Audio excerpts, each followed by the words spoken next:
Have you ever wondered what it would be like to grow up as a princess in a kingdom tearing itself apart from the inside, with a king for a father who believes he is made of glass and could shatter at any moment?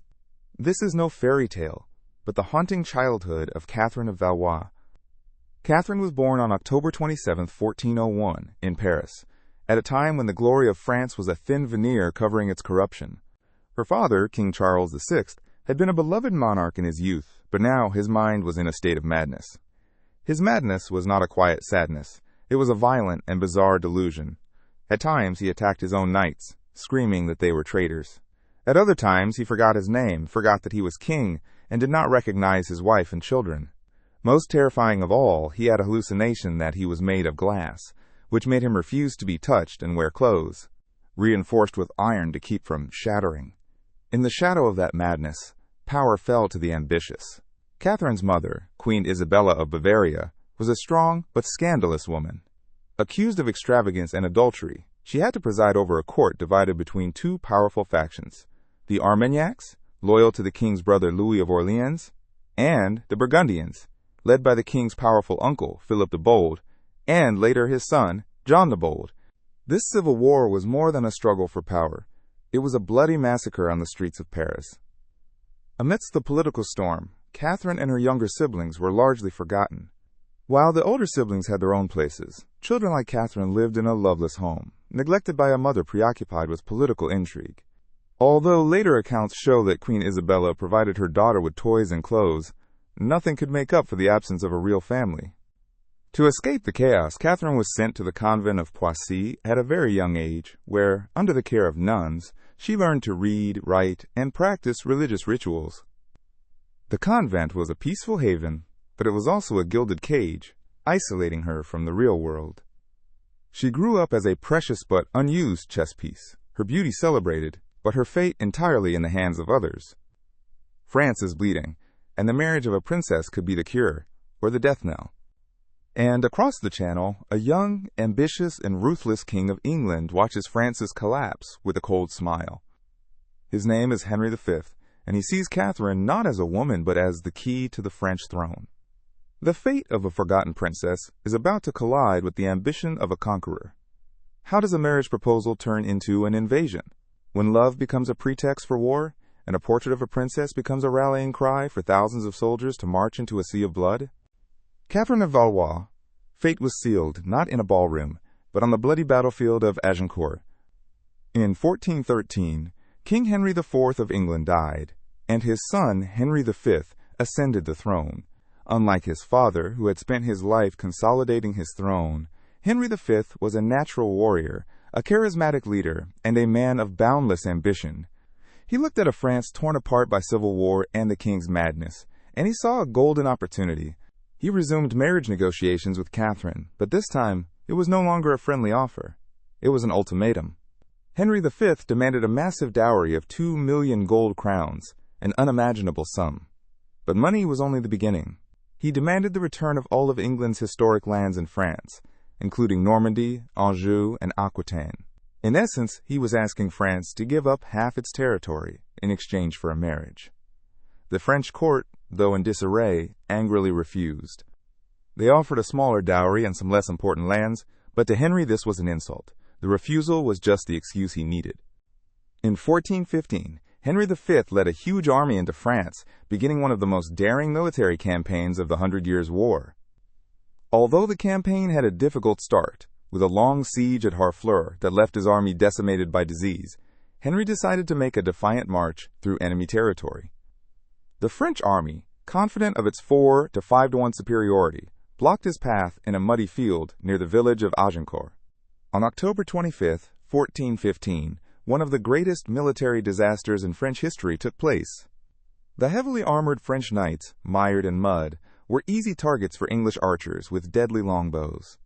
Thousands of French nobles were massacred. It was more than a defeat. It was a national humiliation. France had lost a generation of military leaders in a single afternoon. Meanwhile, Catherine, the 14-year-old princess, could only listen to the horrifying news from afar. The man who had wanted to marry her had now become the destroyer of her people.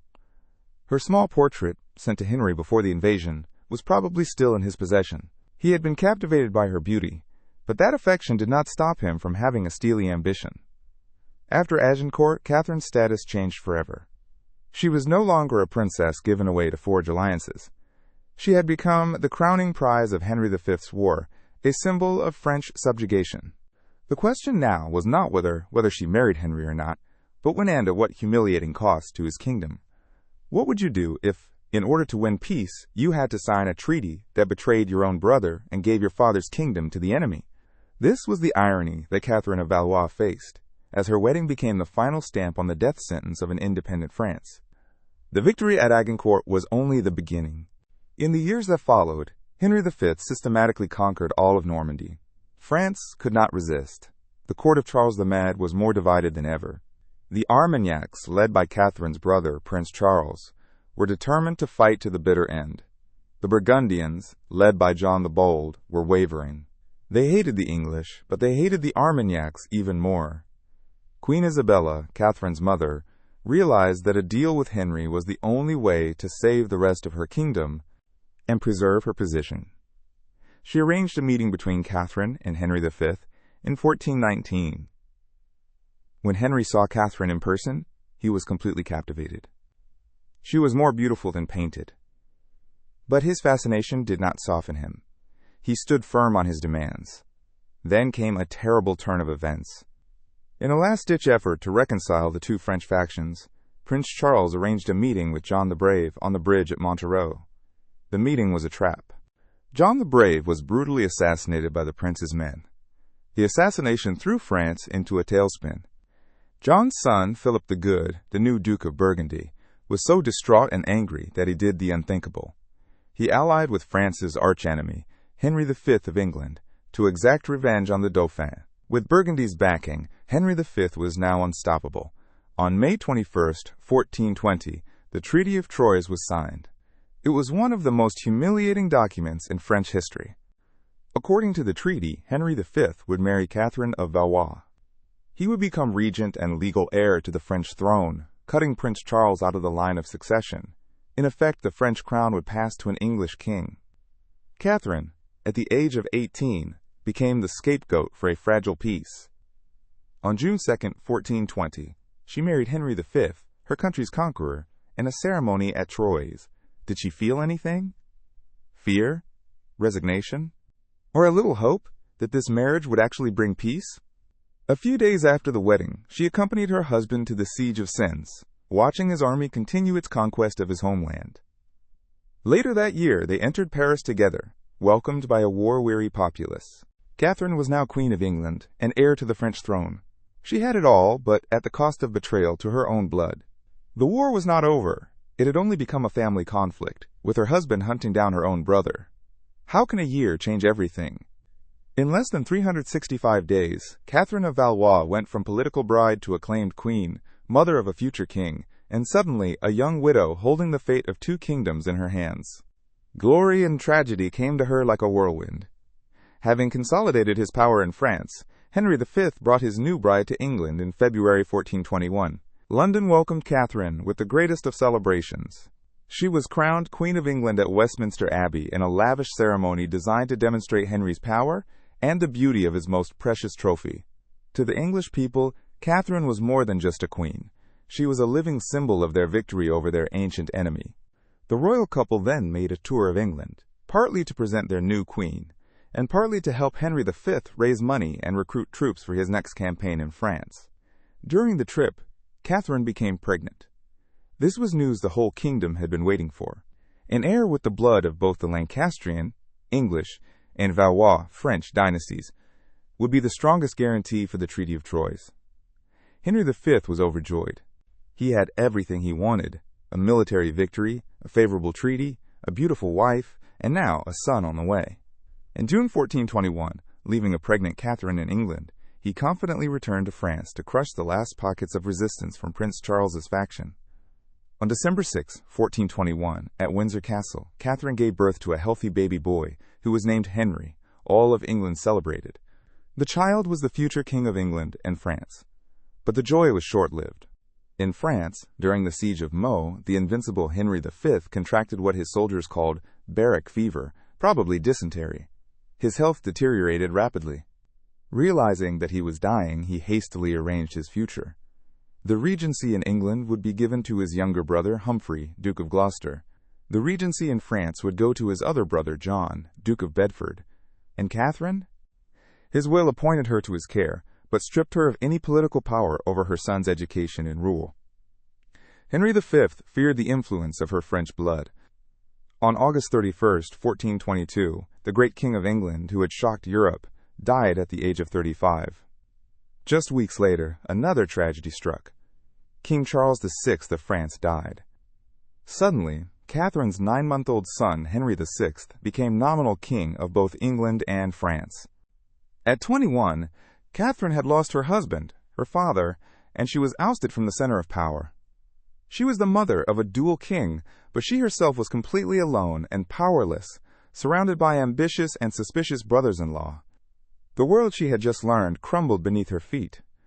A beautiful young queen and mother of a king, she should have been the most powerful woman in the kingdom. But what if her beauty and foreign blood turned her into a threat? For Catherine of Valois, widowhood was not freedom, but the beginning of a life in a gilded cage, where her every move was monitored and her every desire could be used against her. After Henry V's lavish funeral, Catherine returned to England, a young queen mother in a court run by her husband's brothers. Although she was respected and allowed to stay close to her son, the young King Henry VI, she had no real power. The Regency Council, headed by the arrogant and ambitious Duke Humphrey of Gloucester, was wary of her. They feared her French influence over the young king. They also feared an even more dangerous possibility. Catherine would remarry. If she married a powerful English noble, her new husband could use his connections to the king to seize power. If she married a foreign prince, it could create a dangerous political alliance, so they had to keep her in check. Around 1425, the first rumors began to circulate. Catherine, then 24, is said to have had an affair with Edmund Beaufort, a handsome young nobleman of only 15. The Beauforts were a powerful but controversial family, descended from John of Gaunt, Henry V's grandfather, and his mistress. Although legitimized, their bloodline was considered impure by some. A relationship between Catherine and Edmund would have been a political scandal, potentially elevating the Beauforts and challenging the power of the Regency Council. To quell this threat, the Duke of Gloucester acted decisively. In 1427 to 1428, he pushed through a special law in Parliament. This law stipulated that a Dowager Queen of England would be stripped of all her property and lands if she remarried without the king's approval when she came of age. Furthermore, children born from such a marriage would have no inheritance rights and the husband would be punished. This was a law specifically designed to target Catherine. It made her a prisoner of her own position. She could live in luxury, but she had no freedom to love or choose a spouse. She was isolated, supervised, and her future frozen until her son was old enough to decide for her. In the midst of this, an unlikely figure entered the Queen Mother's household. His name was Owen Tudor, a Welshman of humble origins who served in her squire. He had no lands, no noble title, and no political threat, but he had charm and good looks. In her gilded cage, Catherine began to notice this man. Was this the beginning of a quiet rebellion, a love that defied all rules and risks, or was it just a temporary comfort for a lonely heart? How could an English queen fall in love and secretly marry a Welsh squire, no less? And how could they conceal not only a forbidden marriage, but also the birth of royal children? The love story of Catherine and Owen Tudor is one of history's most romantic and daring, a desperate gamble that could mean either happiness or utter ruin. No one knows exactly how Catherine and Owen Tudor came together, and that mystery has given rise to legends. One story says that Owen lost his balance while dancing and fell into the Queen Mother's arms. Another, more romantic story says that Catherine saw him bathing in a lake and instantly fell in love with his handsome features. There is also a theory that their relationship was a cover for Catherine to hide her true love for Edmund Beaufort. But whatever the truth, the result was the same. They fell madly and recklessly in love. Around 1429, they married in secret. It was an extraordinary act of rebellion. Catherine directly violated an act of Parliament, staking everything, her fortune, her position, and even her safety, on love. Owen Tudor went from being an unknown to being the husband of the king's mother, a position that was both glorious and extremely dangerous. Their lives became a complicated drama. In public, she was Queen Catherine, and he was her servant, Owen Tudor.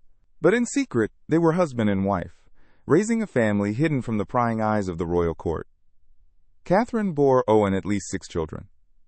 To maintain secrecy, these children were not born in the palace. The 2 most important sons, Edmund and Jasper, were born in remote locations, far from London. Edmund Tudor, who would later father King Henry VII, was born around 1430. Jasper Tudor, who would become a brilliant strategist, was born in 1431.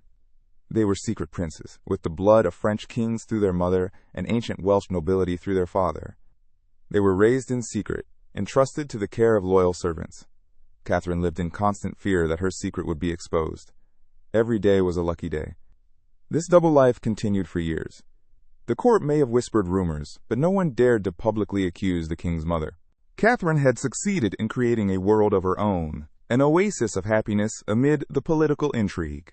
But happiness built on secrecy is fragile. Catherine's health began to fail after a series of pregnancies. She knew her time was running out. What would happen to her secret husband and illegitimate children when she was no longer there to protect them? The drama was coming to an end, and the consequences would shape the future of England. What happens when a secret buried for years is finally exposed by death? When Catherine of Valois died, she left behind a complicated legacy, a young king on the throne, and a secret family without status. Her death was not an end, but the beginning of a struggle for survival, a struggle that would result in the greatest dynasty in English history. In 1436, Catherine's health took a serious turn for the worse. Perhaps due to a postpartum illness or the long-term stress of leading a double life, she grew weaker. Feeling that death was approaching, she retreated to Bermondsey Abbey, perhaps to seek peace and penance. It was here that her secret finally broke. It is unclear whether she confessed it herself or the Regency Council discovered it, but her marriage to Owen Tudor and the existence of their children were no longer a secret. On the 3rd of January 1437, Catherine of Valois died at the age of 35. The wrath of the council was immediately directed against Owen Tudor. He was stripped of his privileges and arrested for violating the Queen Mother's prohibition on remarriage. He was imprisoned in Newgate Prison, and the future for him and his children became uncertain. The children, Edmund and Jasper, were suddenly orphaned, unacknowledged, and without protection. For a time, it seemed as if the Tudors would be erased from history. But they had a trump card their enemies had not anticipated, the love of King Henry VI. As Henry VI grew up and assumed power, he showed remarkable mercy. He not only forgave Owen Tudor, the stepfather he had never formally acknowledged, but also released him from prison and restored his estates. More importantly, the king welcomed his half-brothers with open arms. Henry VI, a lonely man at the height of his power, found in Edmund and Jasper the family he craved. He brought them out of the shadows and formally acknowledged them at court. In 1452, in an act that would change history, Henry VI bestowed upon his 2 brothers the highest titles. Edmund Tudor became Earl of Richmond. Jasper Tudor became Earl of Pembroke. They were no longer secret bastards. They were the leading nobles of the kingdom, with lands, fortunes, and most importantly, royal blood running through their veins. Catherine, in death, had given her children an even greater gift than she had given them in life. By recognizing them, Henry VI had unwittingly sown the seeds of the future. A story doesn't end when its protagonist dies. For Catherine of Valois, her true legacy, and the strange fate of her own corpse, began only after she died. How did a forgotten French princess, a controlled queen, become the founder of the illustrious Tudor Dynasty? Catherine's legacy was woven from the children she risked her life to bear. Her son, Edmund Tudor, Earl of Richmond, was strategically arranged by King Henry VI to Margaret Beaufort, a wealthy heiress of royal blood. From this marriage came an only son, Henry Tudor, born in 1457. A few months before Henry's birth, Edmund died of the plague, leaving a young widow and an orphan son. This child, Catherine's grandson, Henry Tudor, grew up during the turmoil of the Wars of the Roses, a bloody civil war between the houses of Lancaster, of which Henry VI was a representative, and the House of York. Henry Tudor spent his early life in exile and being hunted. But he had 2 precious things: royal blood from both sides, and the support of his talented uncle, Jasper Tudor. In 1485, Henry Tudor made one last gamble. He landed in Wales, raised an army, and confronted the last York king, Richard III, at the Battle of Bosworth Field. In a fateful battle, Richard III was killed, and Henry Tudor took the crown, becoming King Henry VII, the first king of the Tudor Dynasty. The prophecy had come true. The descendant of a French princess and a Welsh squire sat on the throne of England. While her legacy reshaped England, Catherine's body had a strange journey. Originally given a formal burial, her mausoleum was destroyed during the Reformation. Her well-preserved body, essentially a mummy, was removed from the crypt and put on public display in an open wooden box for centuries. She became a bizarre tourist attraction at Westminster Abbey. Most famously, in 1669, the diarist Samuel Pepys was allowed to kiss a queen on his birthday, and he did indeed kiss Catherine's mummified lips. It wasn't until 1878, under Queen Victoria, a distant descendant of hers, that Catherine's body was given a proper final interment in the chapel of her first husband, Henry V. Catherine of Valois' life was an extraordinary journey. She began as a pawn in the game of kings, bought and sold for political gain. She lived through madness, war, glory, and tragedy. But in the end, through an act of rebellion and love, she rose above her fate. She was more than a name in the Treaty of Troy. She was the mother, the grandmother, who gave birth to one of the most dynamic, brilliant, and brutal dynasties in history. From Henry VII to Henry VIII to Elizabeth I, all bore the blood of the French princess and her brave Welsh squire. Such is the immortal legacy of Catherine of Valois,